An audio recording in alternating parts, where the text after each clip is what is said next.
So our next person is from KZN, and that is Sazi Jali. Now, Sazi is a remarkable woman. She started the NGO called Trans Hope and was just on their way doing amazing things in the trans world when COVID struck and everything changed. So the next moment, Sazi and her team was on the front line, also training people about COVID. But before I tell too much, Sazi, would you like to please share with us about Trans Hope and just in general about healthcare in KZN?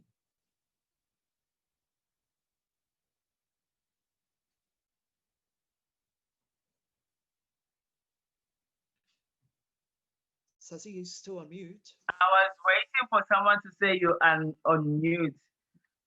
Oh, that must be it.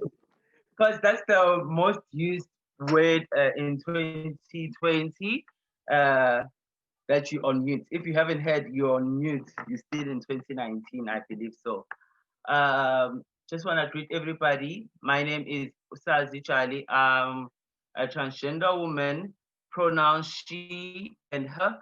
I am the founder and executive director of an organization called Trans Hope, which is the first trans-led organization and doing trans work and looking at trans-specific issues in the province of KZN.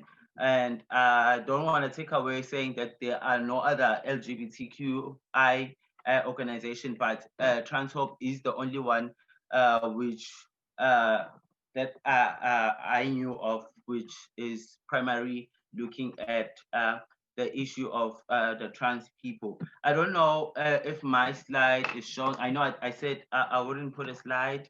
It's because my laptop wasn't working at the time. So now I figured it up what was wrong with it, and it's now on. So today I was going to talk about the movement of trans in KZN, as where it started and where it is now. So a bit of a background on it. I don't know if my slides are showing. They are showing. Thanks, Sazi. All right, thanks. So Chris earlier on did mention that we only have two in KZN trans-specific clinic, and VIT RSA has four clinic which also provide HRT. And what's so sad about it that all three of them are all contained in the Eastern Cape province. So, and it seems like in KZN, we have no trans people or no trans issues, or we do not need any medical help in KZN. So in KZN, we do not have any structures. And Chris did also mention this, that we also have been using the participational approach, which is door opening for the trans community in KZN.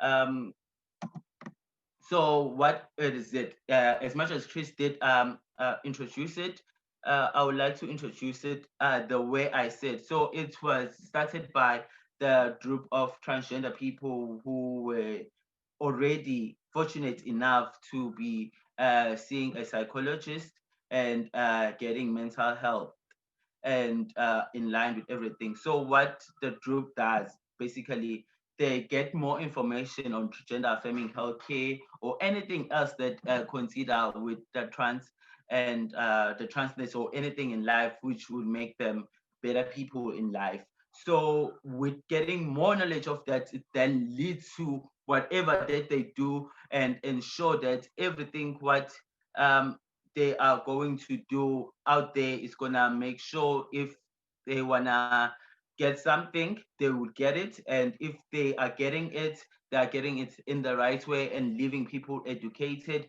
about the transgender person, because sometimes they go to Home Affairs and meet someone who never met a transgender person, who doesn't know about X49. They will talk about it, and then the next time a transgender person is coming, they'll say, no, bring them to me because I know how to communicate with them. The person who was here taught me something. And then if they're going to a hospital for the first time, they will go hand by hand. They will talk to the doctors, educate the doctors about their lives and how they want to be treated. And it's been a whole of a system. And I love the middle part. That's why I left it of saying we provide support of each other, because mental health doesn't start or ends with a psychologist, but it continue everywhere we are going. So if trans people can literally support each other mentally, it becomes very nice, because some of us are being disowned at home because of our identities, and some of us don't have any support from family, friends, and everywhere we go, and we need that support. So in KZN, this is literally our needs as the trans community. Luckily, the MEC of Health, Unomagugu, indicated that she was an ally, and we've been in communications with them for quite some times now, and they have agreed that they would have a clinic which would look at queer bodies, and also would address trans issues in that particular clinic. So this is one of the meetings on the slide that we had with the MEC, and finalizing it. And so nice, it's being also pushed by the legislature, the speaker, which is Miss Nontombego Boys, who is also literally an ally, especially for trans community, not just the queer family as such, but she's very much interested in the lives of gender diverse community. So what are we looking at when we're looking at this clinic, which will provide trans or gender affirming healthcare, if that is possible, providing all of it. So the trans community is looking for it to be in a central place, because I cannot be traveling from Eshowe and going to Mtwalume for perhaps, that means I'll have to go from Eshowe to travel to a city of Durban, then going to from Durban to Mtwalume, then rather have it in a central place whereby even if you're from another city, you can travel once to come to that hub.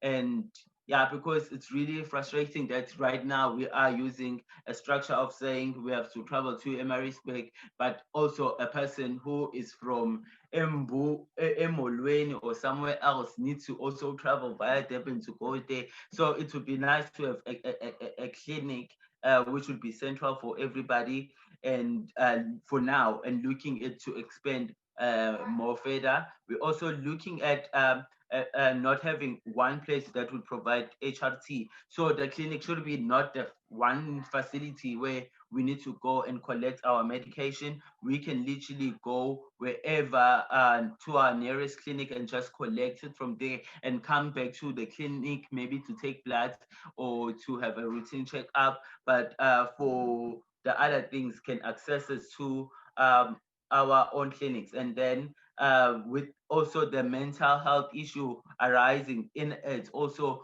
try and get all clinics or other places being trained on how to receive other and the transgender and gender diverse community. So with the healthcare workers being trained on human rights, for me personally, I believe this is a need, because some of them do take away the rights of the trans and gender diverse individuals without even knowing, and even the transgender diverse community do not even understand that their rights are being taken away, because I have a right to identify myself, and whenever I go somewhere, I need to be identified the way I identify myself. So if you're gonna call me and I have a right to a name, if you're gonna call me by a name that I don't identify by it, you are taking away my right. So this happens a lot when you're gonna go to a medical facility or a hospital, even a clinic. They're gonna call by you a name that is on the card. So if I was named Brian when I was assigned, and I don't identify with Brian and I call myself Sazi. So whenever I go to a clinic and then they call Brian Nxumalo would have to stand up and hear me with my dress because I've already started socially transition west. I've already medically transitioned. So now I read as a correct gender. So everybody now is starting to look at me, what is happening? And now I'm outed that I'm trans and everything. So getting them being trained on trans issues will literally help the community a lot. And this also what we needed was that we need to be included from step one to the end step, not them to initiate anything without the trans community, because we, as much as we are not experts, but we are experts due to the precipitated approach that now we know what we need and we know how we want it. So include us in every process. And also, as Chris did mention, that we have been working throughout the pandemic, and what we have found out that most of trans people who have qualifications and everything are sitting at home and are not finding jobs. So with this clinic, the priority should be the trans people who would be employed. It's either they have any qualifications, but if it links to whatever that is needed, the first person that they need to look at are the trans people, because trans things need to be led by trans people that would introduce income to them, because we cannot run away with that the trans community is not employable, because sometimes if our identities are not aligned with how our legal documents are saying, people just go out of their way to not help us. So this is a call for help. I know the fellow two speakers were speaking about HIV and AIDS and how it's gonna help and how it's been now addressed. But we need to try and move away from HIV and AIDS program, because being trans and everything doesn't only lie on those two experts. We need mental health, and if you are here in the morning, you'll understand that mental health is very much important to a trans community, not just seeing a psychologist, but also having an organization which can provide support to the transgender community, where we have a body that can talk to you anytime or any place where you need to talk to someone, because there are some things that comes with dysphoria that you cannot run away from. So if you are not mentally strong, you cannot make it. So we need that as the trans community. So calling out for help from people here, the government, funders, and everybody who look at this. It's the mental health that the top priority that we are needing as the trans community. It's even tougher than the HIV status, because if I'm mentally right, I can now go and take my HRT, and I can go take my PrEP. But if I'm not okay, I cannot take any decision. So let's look at mental health first, and then access to general health. It's really frustrating that as trans people, we are afraid to go to any hospitals, because if I go there, if I'm a trans man and I need to go something to do my routine checkups and everything, and they will stare at me, and they'll ask me, why are you doing here, sir?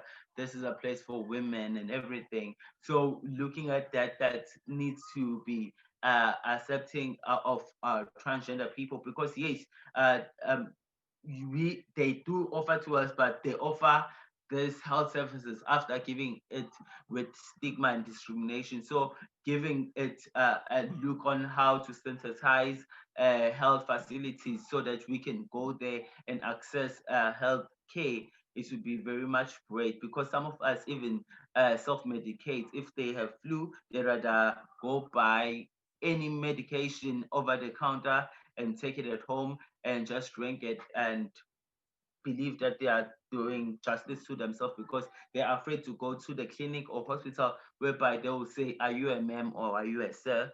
Accessing to gender affirming healthcare in KZN, we really need this. As I've said before, that even the MEC has also seen this as a need for the trans community to access gender affirming healthcare in the province, because it seems like KZN is still out of South Africa or not part of it because of how this fundings goes and how everything's allocated, and also have power to assign themselves. So if I literally identify as female, I don't need to wear a boys' school uniform at school, and let me give me a chance to identify myself before you assume where you wanna put me. Yes, I might be presenting masculine. I don't want to go to a male ward until I tell you this is where I feel comfortable to go to. So giving my power to assign themselves is literally giving them power to choose on how they want to be treated or how they want to be addressed, and do not take that away from them. And then employment is very much important. We have so many trans people who are professional nurses, who are professional anything. I'm just going through health right now because we are talking of health, but every genre of field we do have transgender people in it, and we are saying increase and because there is a policy of saying uh, the BBEE, I don't know how many is now are in there, to employ black people, disabled people. Why not employ queer people just to increase their economy? Because we are educated, but we do not have opportunity to go to do something. So this chart is just the dynamics of saying how many people have knowledge on gender affirming healthcare, or have access to gender affirming healthcare. So they do have the people who don't have knowledge in this case on this, where they say it's 40 people, are people who are trans and gender diverse, but don't even know that they are trans and gender diverse because of lack of knowledge. So it sums up to being about 40% of the 100% total of people I've seen, and also the people who have knowledge about how to get gender affirming healthcare, about 29, but for them to access it, it's only 10% who can access all of these services because of finances. So if I'm from Esho and I need gender affirming healthcare, and I don't have any cash to travel to go to Peter Marisburg because in my hometown they're not providing gender affirming healthcare, I cannot access it even if I know about it. But for me, it's too hard to get it. I'm sorry, that was HRT, not HRR. It's also the 10% who have reached the mental health, they can access the HRT if they are financially stable and have the cash to travel or have to go to private entities. And the five here is literally talking to the 0.5%, I'm sorry, it's talking to the people in KZN who can access gender affirming surgery, which is really a total bomber that in KZN we cannot get people that 10%, it's only 5% of them who can access gender affirming healthcare. And then driving change when in KZN, as I mentioned earlier, that they are LGBTIQ community, and they never have been focusing on the T. They always include the T whenever they're saying the letters, but their work never literally talks to the T. I believe maybe it's because the other letters, most of them speak of sexuality, and then the T alone speaks of gender, and then the I speaks of sex. So that's why I believe the T and the I is always left out, because they are very much focused on the sexuality of side of it. And then when we are coming here with gender issues, they left it out. So it's where How About Trans Hope was formed. So Trans Hope was formed to intake these issues for the trans community in KZN, and support and by providing knowledge to the LGBTIQ community itself, because some of the T do not know they are T, some of the LGB don't know about the T, and even the whole community as large do not have knowledge about the whole community and the vast in the community of the LGBTQ plus umbrella. And also sanitize schools, clinics, hospitals, churches, and to provide safe space for the trans and gender diverse community. This is very crucial, the work that we are doing, because we cannot provide every service to the trans community. So if I go to a school and teach the teachers how to or talk to a trans child, or how to address a trans kid, it makes it easier for the teacher, because the teacher will be always there at the school, and the next time, maybe 2 years down the line, another trans kid joined the class, it becomes easier for a teacher to know how to address the child and how to talk to the child and how to do everything according. So it's very much important to have people get knowledge. It's what I believe Transcorp is literally doing, what the participational approach literally was doing, was is to inform people and to try and make more allies in the community, and making sure people have knowledge and vast skills of how to help the trans and gender diverse community. And I believe that is just the end of my slides. Thank you very much. I'm sorry, I was very nervous. You can even hear in my voice. It's been a while since I spoke to a huge crowd. I know I shouldn't be scared, but yeah, so thank you very much.